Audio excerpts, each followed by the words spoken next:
So got the C3 multiplexer connected to the OBD2 port, connected to I think it's a serial cable to a USB connection, the computers.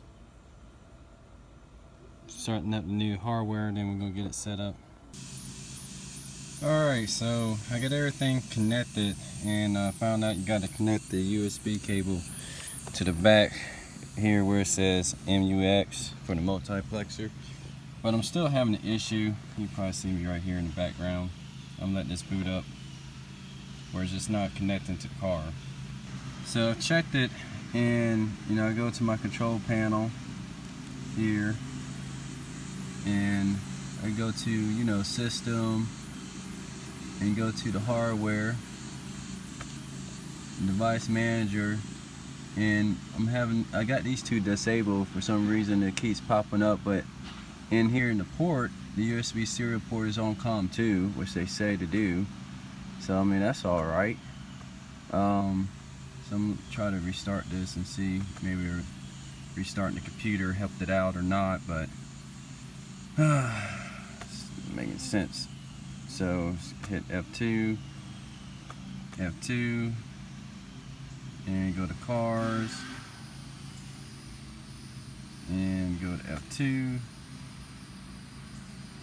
go into the SLK, go to the 170 16 pin, because this one hit F3, this one has the SLK 320, and then when it tries to connect, it just tells me error, it's not connecting. That's the error I'm getting. And down here I have where I do see a connection to the actual multiplexer, so it sees that. If I run the diagnostics on it, let's see, get out of there.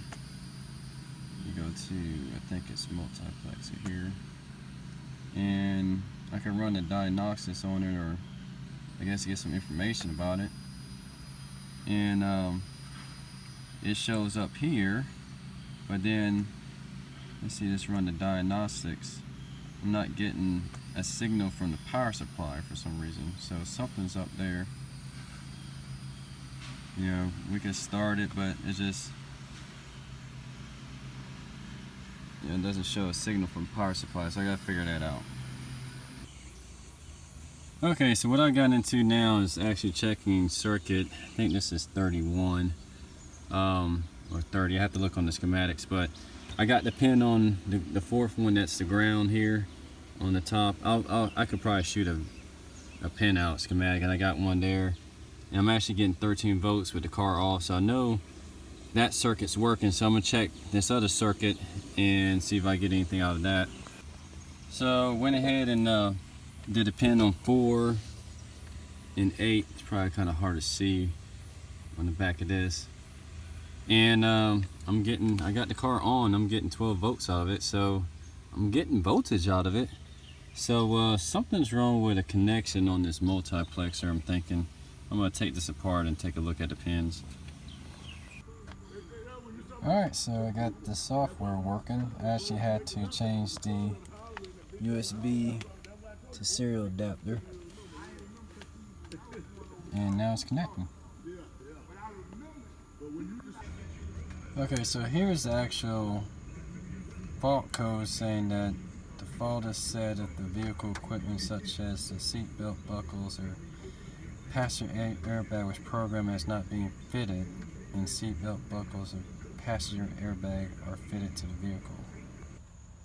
So we got the DAS software working. It's connecting to the car. I'm running a quick test on everything that's here just to see what happens. It's already checked the engine transmission control. Looks like the ETC, the ECU for the transmission. And I'm just going to let it run this little test and go from there. But we'll figure out how to get this airbag light to go off. May just be a programming issue that can be solved pretty quick. So I was able to go into the airbag programming and put in the VIN number here. Okay, on here there's a DAS unlocker There's a code 131625. I'm trying that